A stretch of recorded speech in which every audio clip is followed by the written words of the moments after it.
Kita ulang ya, mohon maaf ini. Jadi kuliah kita hari ini adalah tentang farmakokinetik dan farmakodinamik terapi herbal. Prinsipnya itu secara umum tuh hampir sama ya dengan obat sintetis ya. Kemudian di sini yang perlu diperhatikan adalah bahwasannya ya eh, pengaturan dosis itu sangat penting ya untuk farmakokinetik obat, termasuk juga bahan alam, tidak terkecuali obat bahan alam itu betul-betul takarannya itu harus sesuai. Jadi asumsi yang berkembang selama ini yang ada di masyarakat yang mengklaim bahwa obat tradisional itu aman dibandingkan obat sintetis ya tidak benar ya sebetulnya. Tidak sepenuhnya benar karena memang takaran itu penting ya. Ini karena kaitannya dengan efek terapi dan resiko efek samping yang bisa ditimbulkan juga oleh penggunaan obat tradisional atau obat herbal yang serampangan ya. Nah, untuk pengaturan ini dapat dilakukan dengan memberikan dosis yang tepat, tentu saja berdasarkan pada parameter farmakokinetik obat bahan alam tersebut. Nah, nanti kita akan lihat beberapa contoh farmakokinetik dari obat-obat herbal ya. Ini tujuannya adalah untuk mengantisipasi interaksi yang potensial dari herbal dan obat sintetis ya, karena sulit ya datanya masih belum lengkap untuk interaksi ini ya herbal dan obat sintetis di tool-tool yang sudah ada itu jarang kita temui ya kalau kita ketik itu kalau kita search ya misalkan Simbopogonardus sere gitu ya kita coba interaksikan dengan paracetamol gitu aja itu nggak keluar datanya nggak muncul datanya karena memang herbal ini adalah multikompon ya, jadi dia banyak senyawa. Beda dengan obat sintetis yang notabene itu senyawanya senyawa tunggal ya, dan itu bisa diketahui interaksinya. Nah, itulah tantangan studi dari farmakokinetik herbal ya. Nah, seperti saya katakan tadi bahwa kompleksitas zat yang terkandung di dalam herbal itu. Nah, kemudian juga terkait dengan perbedaan bioavailabilitas dari komponen zat aktif yang berbeda ya. Kandungan senyawa aktif yang berbeda, yang mana banyak di dalam herbal itu akan menyebabkan perbedaan bioavailabilitas ya, sehingga nanti konsentrasi dari senyawa zat aktif, metabolit aktif itu karena kadarnya kecil, karena banyak senyawanya, sehingga tidak kedetek di dalam serum.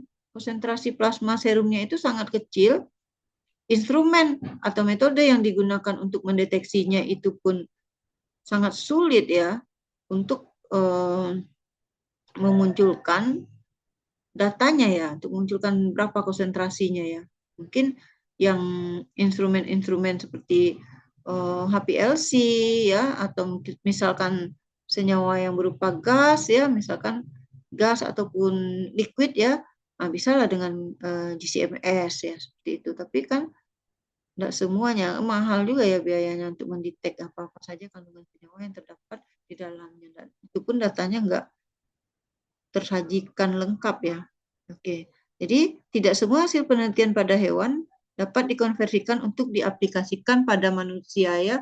Jadi sebagaimana yang kita ketahui bahwasanya kalau eh, kategori tanaman atau obat herbal itu belum termasuk obat herbal tersandar ataupun fitofarmaka ya, itu tuh belum teruji ya secara klinis ya, belum teruji dia secara klinis kecuali kalau fitofarmaka. Sehingga berapa dosisnya ya untuk dikonversikan kepada manusia itu hanya berdasarkan tabel konversi dosis ya dari Lauren dan Baraha itu yang kita tahu di praktikum-praktikum farmakologi ya. Namun tidak semua ya itu bisa serta-merta dikonversikan untuk bisa digunakan pada manusia. Jadi perlu penelitian yang lebih lanjut ya untuk benar-benar bisa diaplikasikan ke manusia. Nah, selama ini penggunaan obat herbal adalah secara apa namanya secara sederhana penggunanya berdasarkan informasi turun temurun secara empiris turun temurun ya oh segitu ya kemudian dirasakan manfaatnya dan aman ya aman gitu ya tapi belum dibawa ke lab. Oke.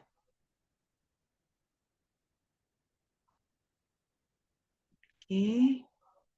Kita langsung aja lihat ke beberapa contoh ya, ini semua sudah saya pernah jelaskan ya.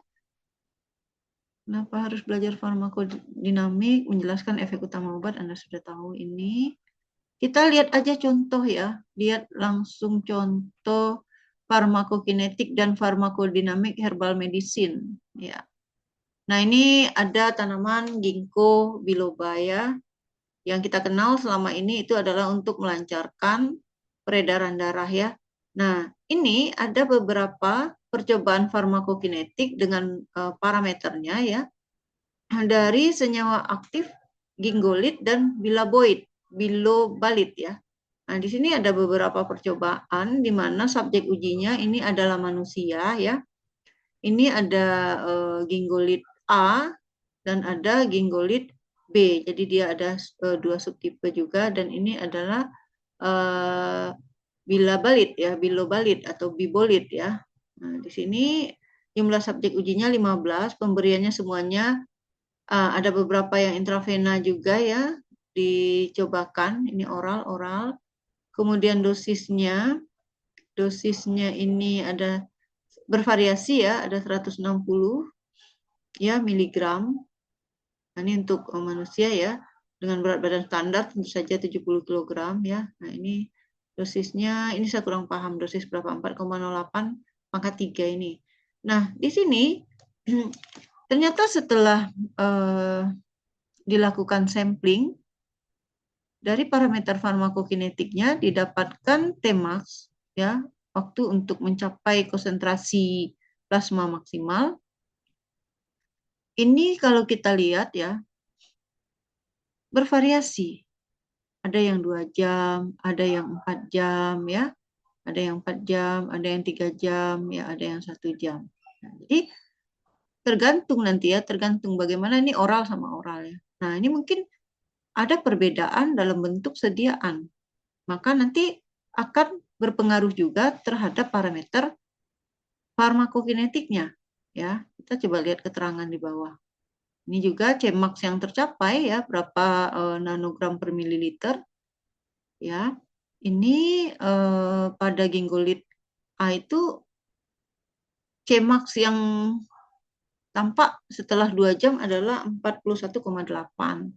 Nah, ini 5,6. Ini kenapa bisa terjadi hal yang demikian ya? Oke. Nah, UC-nya juga. Nah, UC-nya paling tinggi yang ini, yang gingolit A. Mungkin formulasinya ini. Nah, ini ternyata ada keterangan. Ini pemberian secara oral. Ada 1 dan ada 2. Ini percobaan farmakokinetik ya, yang divariasikan nanti. Nah, ini keterangannya adalah setelah pemberian sediaan Ginkgo Select ya. Ini merek dagangnya, di mana dia mengandung 24% flavonoid dan 6% terpen dalam bentuk bebas. Oke, kita lihat ya, keterangan angka 2 itu adalah setelah pemberian sediaan Ginkgo Select ya, dalam bentuk pitosom, di mana 24% flavonoid dan 6% terpen dalam bentuk kompleks dengan fosfolipid. Nah, ini adalah variasi dari bentuk sediaan ya gingolit ini. Nah, variasi bentuk sediaan ya, ini akan memberikan hasil yang berbeda terkait dengan parameter farmakokinetiknya. Kita lihat ya, ini Cmax-nya. Kalau kita bandingkan, nah ini 2 ya, pemberian oral 2. Ini ya, di kolom 2, 3, dan 4, ini adalah oral 1, tadi bentuk sediaannya, dan ini oral juga 4, 5, dan 6, ternyata itu tanpa adanya perbedaan dari Tmax dan Cmax-nya. Ya, Anda lihat di sini. Nah, ini pun juga bervariasi. Kita bandingkan antara gingolit A oral 1 dengan gingolit B oral 2. Nah, tampak di sini ya, Cmax-nya 41,8. Kalau yang di sini 108 ya nanogram per mili. Tercapai dalam 4 jam. Ini tercapai dalam 2 jam. Nah, kita harus melihat ya, berapa rentang terapinya. Berapa rentang terapinya. Tentu harus ada data, kemarin kita sudah kaji ya, untuk indeks terapi itu ya merupakan perbandingan antara efektif dos 50, ED 50 ya dengan dosis toksik 50. Nah, di situ ya indeks terapinya. Apakah ini aman?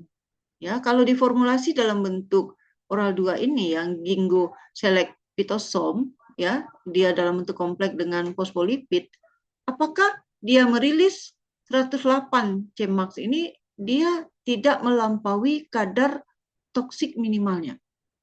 Nah, itulah percobaan-percobaan farmakokinetik yang tujuannya itu untuk mendapatkan obat yang aman dulu dan efektif. Nah, jadi datanya ini untuk herbal ini kan dia masih sedikit ya. Kurang lebih seperti itulah ya. Bisa Anda pahami ya. Jadi penting juga untuk mencari tahu farmakokinetik dari obat-obat herbal. Ini saja dalam bentuk pemberian tunggal. Sementara pemakaian di masyarakat itu adalah orang-orang dengan penyakit kronis terutama ya, dan penyakit-penyakit yang terkait dengan keganasan seperti kanker ya. Tentu saja pasiennya itu mereka akan secara psikologis itu mereka pada awalnya stres ya, pada awalnya depresi, tapi tapi seiring berjalannya waktu mereka biasanya bisa menerima ya, dan sering kita ketahui bahwasanya selain obat sintetis yang diberikan oleh dokter di rumah sakit, ya pasien-pasien itu juga pasti akan mencoba-coba obat herbal, ya, yang banyak digunakan berdasarkan testimoni-testimoni ya. Mereka pengen coba gitu. Dan sebetulnya harganya juga nggak murah ya sebetulnya itu, dan pastinya tidak ditanggung oleh asuransi kesehatan ya. Asuransi kesehatan manapun tidak akan menanggung obat herbal. Nah, ini yang perlu diperhatikan, apakah terjadi interaksi nantinya antara obat-obat herbal dengan obat sintetis. Oleh karenanya kita perlu mengetahui ya, atau kita perlu kaji banyak data farmakokinetik dan farmakodinamik dari tanaman herbal itu yang kita kaji di fitoterapi ini. Nah, angka-angkanya ini kan harus apa gunanya angka? Apakah angka hanya sekedar angka seperti AUC ini ya? Ini kan Tmax, Cmax, dan AUC ini menggambarkan parameter bioavailabilitas suatu obat, jumlah dan kecepatan obat yang masuk ke dalam sirkulasi sistemik. Gitu. Kalau kita lihat di bawah ini, dari nilai AUC-nya, ini ya, kan kita bandingkan kolom 5, 6, 2, 3, 4, 5, 6, 7. Kita bandingkan. Nah, ternyata dalam bentuk sediaan Ginkgo Select Phytosome ini yang membentuk kompleks dengan fosfolipid ya.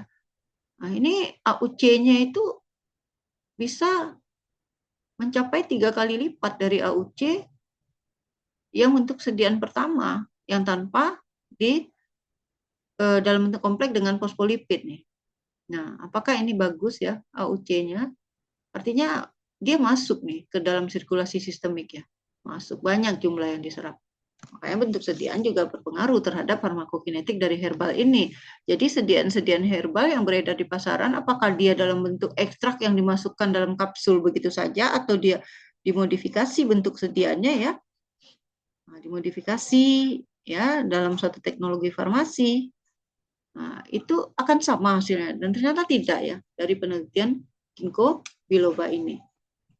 Nah, kita lihat contoh lain ya. Ini ada jurnalnya. Studi mekanisme molekuler dari Ginkgo biloba. Ini banyak ya. Ini Anda bisa lihat amiloid agregasi dia hambatnya. Kan amiloid beta ini pada pasien dengan gangguan demensia Alzheimer. Ya, terjadi kerusakan sel beta amiloid ini dihambat oleh Ginkgo biloba. Kemudian juga efek-efek antioksidan ya dengan penekanan pada reaktif oksigen spesies atau ROS. Nah, ini juga akan dihambat oleh Ginkgo biloba. Kemudian jalur atau kaskade dari caspase 12 ya. Ya. Nanti akan dihambat juga. Yang mana nanti ini pengaruhnya kepada inti sel ya. Jadi kematian sel, apoptosis seluler, kematian terprogram dari sel, ya banyak lagi ya. Di fase 3 dia hambat juga dan lain sebagainya, BCL2. Oke. Seperti itu. Ini adalah dari aspek apa? Farmakologi molekulernya. Mekanisme dari studi molekulernya. Jadi Anda bisa lihat ya, oh, ginkgo biloba ini dengan kandungan senyawa aktif yang sudah diisolasi adalah ginkolit ya. Tentunya di sini sudah ada beberapa data farmakokinetiknya dari 2 bentuk sediaan, dan ini masih bisa divariasikan lagi. Dan untuk farmakodinamiknya, studi molekulernya sudah banyak ya. Ini review artikel, mini review artikel ya. Nah, ini sudah ada beberapa. Kalau dari sisi farmakodinamik, dari sisi mekanisme kerja secara molekulernya. Nah, ini sudah banyak data. Ya.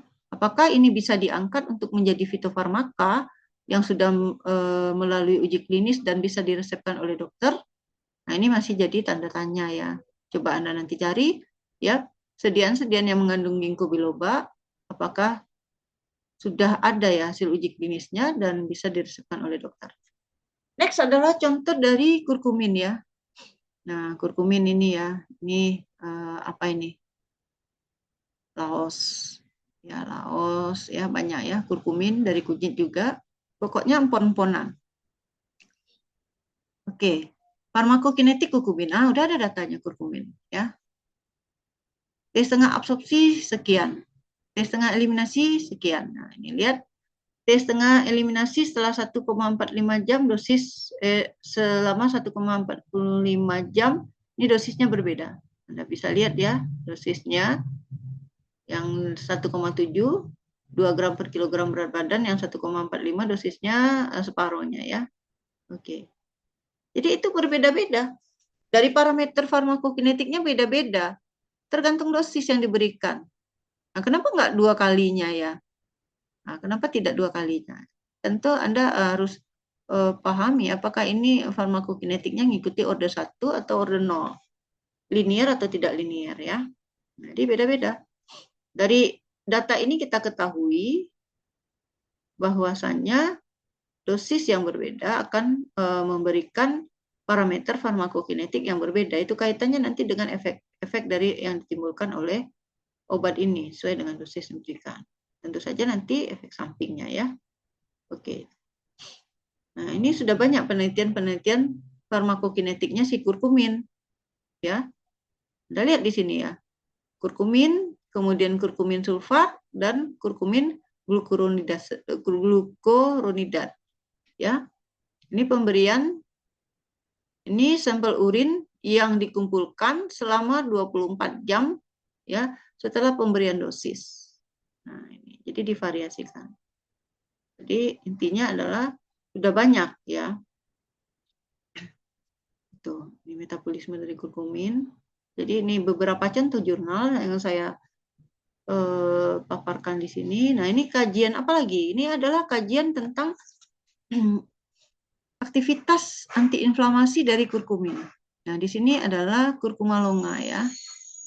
Nah, tadi dia sebagai antiinflamasi. Di manakah titik tangkap kerjanya? Ternyata kita lihat di sini ya, dari bagan biosintesis prostaglandin dan teman-temannya itu sudah banyak kajian-kajian terkait efek antiinflamasi dari si kurkumin ini melewati mekanisme kerja yang mana. Nah, ternyata si kurkumin ini juga bisa menghambat enzim fosfolipase. Jadi dia bekerja di hulu.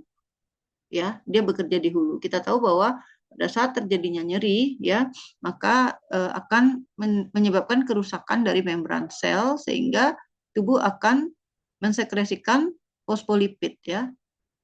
Dengan bantuan enzim fosfolipase menjadi asam arakidonat, dan asam arakidonat ini ya dengan adanya enzim siklooksinase itu akan menjadi prostaglandin, tromboksan A2 dan juga prostasiklin. Nah, ini adalah prostaglandin ini utamanya dia berperan dalam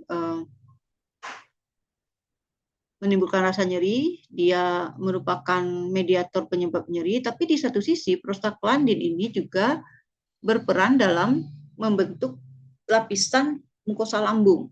Jadi dia diperlukan untuk mempertahankan barier mukosa lambung. Oke, ternyata di sini dari beberapa hasil penelitian yang sudah dipublikasikan, kurkumin juga mempunyai beberapa mekanisme kerja. Dari hulu kita lihat sampai ke hilir dia berperan di situ ya. Penelitian terhadap inhibitor enzim fosfolipase dia ada.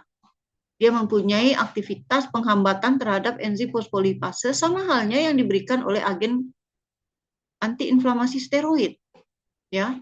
Seperti dexamethasone, prednison, dia ada punya ya. Kemudian dia juga menghambat enzim siklooksigenase sama yang diberikan oleh NSAID. Nah, di satu sisi dia juga merupakan antagonis dari prostaglandin itu sendiri. Jadi multiple mekanisme kerja. Nah, di sini di cabang lainnya di mana asam arakedonat ini juga dia bisa membentuk leukotrien mediator juga ya. Ya. Nah, kebanyakan leukotrien kan akan menghambat saluran nafas ya. Sehingganya kan ada anti leukotrien di pengobatan asma, di tata laksana asma. Nah, di sini ternyata dia juga bekerja menghambat enzim lipooksigenase. Jadi multiple atau banyak pathway yang dilaporkan terhadap aktivitas antiinflamasi dari si kurkumin ini. Jadi banyak data yang sudah tersajikan. Kemudian ada Thymus vulgaris ya. Suatu tanaman herbal dengan aktivitas farmakologi bronkitis, antiinflamasi, antimikroba, antivirus, dan antioksidan. Itu sudah ada penelitiannya ya, yang sudah dipublikasikan. Oke. Konsentrasi puncak di dalam serum 94,1 nanogram per mili tercapai pada 2 jam setelah pemberian secara oral. Kemudian T-setengah eliminasinya 10,2 jam. Nah, ini data-datanya ya. Artinya kalau dari tanaman ini ya waktu paro eliminasinya adalah 10,2 jam. Nah, di sini apa gunanya angka ini? Kalau orang yang paham farmakokinetik, maka dia akan bisa ya memperkirakan kalau T-setengah eliminasinya 10,2 jam, berarti dia kalau pemberian oral itu kan nanti hilang setelah antara 4 sampai 5 kali T-setengah ya eliminasi. Nah, berarti kalau digunakan tiap hari, berarti berapa ya? 50 jam. Katakanlah 2 hari. Baru dia tereliminasi dari dalam tubuh semuanya. Artinya kalau tanaman ini diberikan setiap hari, dikonsumsi setiap hari, apakah tidak menimbulkan efek samping yang nanti merugikan pasien ya? Oleh karenanya, mungkin Anda pernah dengar bahwasanya kalau kita minum tanaman herbal itu kan tidak boleh setiap hari ya. Kalau kita bikin ramuan, katakanlah ramuan seperti yang disarankan oleh Zaidul Akbar gitu kan tidak tiap hari ya konsumsinya, 3 hari sekali gitu. Nah, seperti itu. Pengalaman dari guru saya, dari dosen saya, Prof. Lukman Hakim, ketika saya dosen farmakokinetik saya di UGM, beliau mengatakan bahwasanya tidak boleh mengkonsumsi. Kita harus tahu data kinetik dari tanaman herbal ini, ya belum karena datanya itu masih terbatas. Nah, beliau sendiri mengkonsumsi itu ramuan-ramuan ya, misalkan serai, kemudian dikombin dengan kunyit, sedikit kunyit, ataupun nanti jahe ya, tidak setiap hari, maksimal 2 kali dalam seminggu. Nah, ternyata ada dasarnya. Nah, itu. Kalau setiap hari kan, nah ini belum habis dari dalam tubuh kita. Nanti apakah tidak menimbulkan reaksi yang merugikan seperti itu? Jadi kita harus ada datanya. Kemudian kita lihat lagi farmakodinamik dari tanaman timus ini. Ya. Aktivitas spasmolitik. Ekstrak herbatimi merupakan agen penghambat yang menstimulasi otot halus, juga berefek spasmolitik pada beberapa otot halus ya. Spasmolitik, anti kejang. Oke.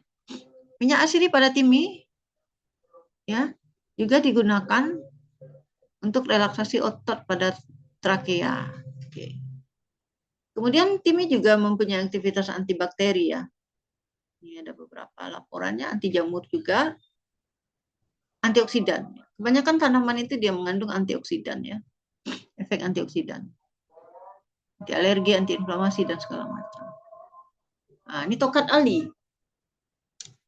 Tongkat ali ini adalah agen afrodisiaka. Anda kenal nih, Eurycomia langifolia.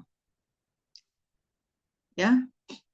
Atau ini tongkat ali ini sinonimnya sebentar. Bukan ginseng, saya lupa. Mungkin Anda ingat ya. Kalau di Malaysia ini terkenalnya dengan tongkat ali ya. Oke. Ini dia ada data-data farmakokinetiknya. Ini akan berpengaruh. Ternyata bioavailabilitas erucomanon yang merupakan senyawa aktifnya setelah pemberian oral itu tidak baik ya.